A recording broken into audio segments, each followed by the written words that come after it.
Hey folks, Triple Crown here, coming to you from Vancouver, British Columbia. This is a round 10 summary Operation Western Europe. And message for this round is sometimes it's a game of inches. And it is. It has been, or it's looking that way. Well, let's talk about the Japanese. They are in control of all of India. They did go into southern Iran, this territory right here, with about, I think it was about 6 or 7 units, and they killed about 6 or 7 Brits in totality with the attack and counterattack by the Brits. And they did land, or the British took it back with 5 tanks, a light tank, and 4 infantry. So this stack of units, this British stack, would be likely in Greece. It would be in Greece, causing the Germans all kinds of trouble. So, but the Japanese also thought they were doing something pretty smart, landing over here in Italian Somaliland for a couple of reasons. One, liberate it for the Italians, but number two, from here they have the access to head in 3 different spots. They can counterattack in southern Iran, they can go to Iraq, which, you know, those forces will be wiped out. But again, all those British forces, they would be causing trouble for the Germans and Italians. So, yeah, but there's a couple options here. They could head down here in South Africa and take South Africa. There's 6 ground units there. That is a Brazilian coastal battleship that's going to defend against this Japanese Navy, or it's going to try. But the Japanese are looking pretty thin. You know, they only sent 4 transports over here, 10 units total because they had 2 destroyers, non-com a couple of units over. But, you know, so if the Japanese don't counterattack the British could start to head towards Calcutta. But, you know, the Japanese are going to see it coming and they're going to reinforce it. So we'll see kind of what happens there. Over here, a lot of repositioning happening in China with the Japanese moving all their amalgamating all their fast forces in Sichuan and in, what's that territory, the CCP territory, Yunnan, I think it's called.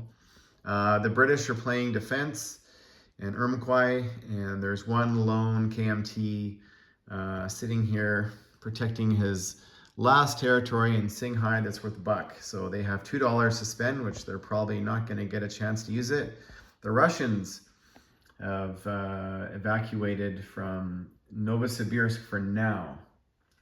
And why it's a game of inches? Well, the Japanese, you know, they've got a bit of a navy here in the, is this called the Indian Ocean, I believe, with a coastal battleship and a bunch of submarines, and they've got these 2 carriers here, but they also have a small little navy happening off the coast of Siam.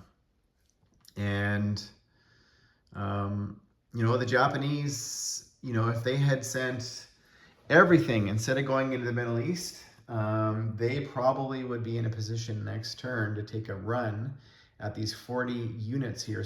All these units here are all sitting in Sydney. The Japanese did do a landing in Northern Australia, and they captured Rabaul, and they captured New Guinea. I think it's New Guinea, that territory there. But what happened here is their navy is 3 territories away from the Americans and the Australians and the British, and their navy is now smaller than the combined American, and so they could take a 1-2 punch and take it out. So the Japanese, even though now they have the ground units to do some damage, they can attack with almost 40 units themselves. So they're going to have to reposition or get some more naval help. Unfortunately, this is what happens when you're so far away from your factories, and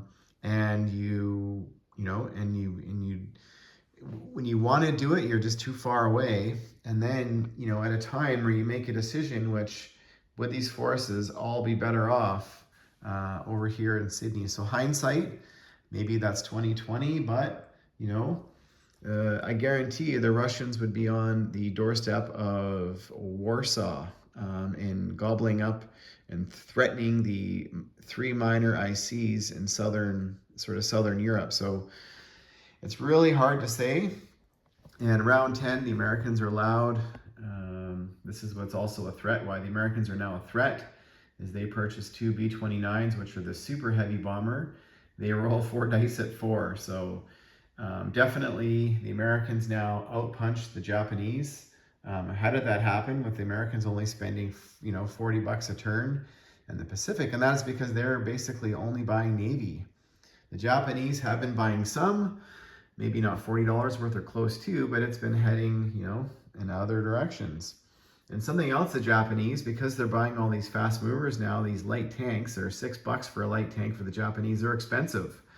So the Japanese are no longer buying light tanks, they're buying mechs and artillery. It's still going to be a dogfight for them to get into Novosibirsk. They're probably 2 or 3 turns away. Unfortunately, and going over here, it's a game of inches. Now, these units here, these are all the German units that are sitting 1 territory away from Moscow and Oral-Kursk over here. And the Germans can attack with everything, including this Air Force sitting here in Romania with 93 units. And defending, and the Russians should have had a better defense, but they were off playing and taking Helsinki. The Russians are defending with 89. So the Germans have more units, but the Russians, because the Germans are attacking with mostly infantry and artillery, and combined infantry and artillery are attacking at 3. And the Russians have a fortification and they have the higher pips. So in my experience, if you're going to attack a fortification, especially with this amount of numbers, you want to have at least 10 more units coming into the battle, particularly if your pips are lower. And I have not had a lot of success when I'm attacking a fortification with majority infantry and artillery. Mind you, the Germans do have 13 Panzer Grenadiers and 17 medium tanks. I think that's 17 medium tanks. Sorry, my camera's a little bit off there. And their Air Force here, which consists of 2 veteran fighters that are at a 7, a tactical at a 7, and 2 medium bombers. So that's a problem. At least, and the Germans don't have a lot of reinforcements now that they have sort of, and the British have been a pain in the ass. Now that they have Turkey and they're at a fortification here, they could take a poke at Bulgaria. And so the Germans responded. They bulked it up with about 14 units there. So that is safe from the British that can only attack with next turn. I think that's 8 infantry. And the Italians now, they are starting to reinforce Greece. And they've gone into Marseille to maybe help defend Paris. So repositioning round for the British. They built a couple medium tanks back home, and their Navy now sitting at a naval base off Tobruk. And all these aircraft here are ready to scramble in Alexandria. But South Africa could be in trouble. I don't know. That's not a victory city.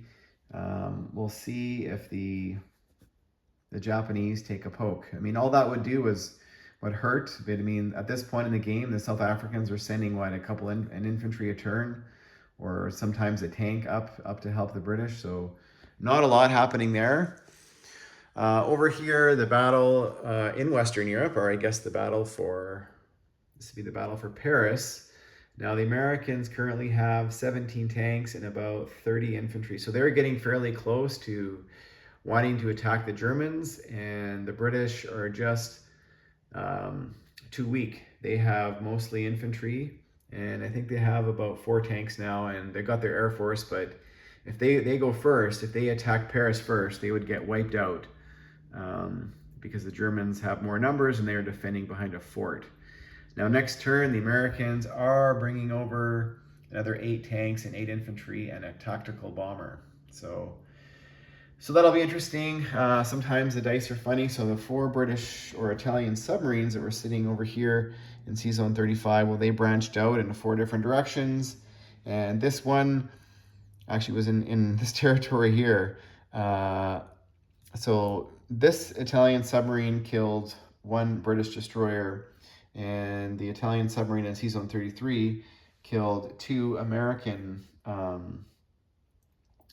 destroyers, and this one survived. So that submarine's gone, and the British took out, I think there was 2 submarines here, so they took out, or maybe there was just 1. But anyways, sometimes, you know, the dice are get kind of hot, and you know the Italians they'll take it. So kill some of the combined American and British Navy that you know, could be defending over here, or it could be, you know, back in the Mediterranean, you know, helping now fight off these Japanese. So so yeah, anyways, let me know if you think this was a mistake. Going into East Africa and into the Middle East, time will tell. We'll see how the game unfolds in the next few rounds. Thanks for watching, folks.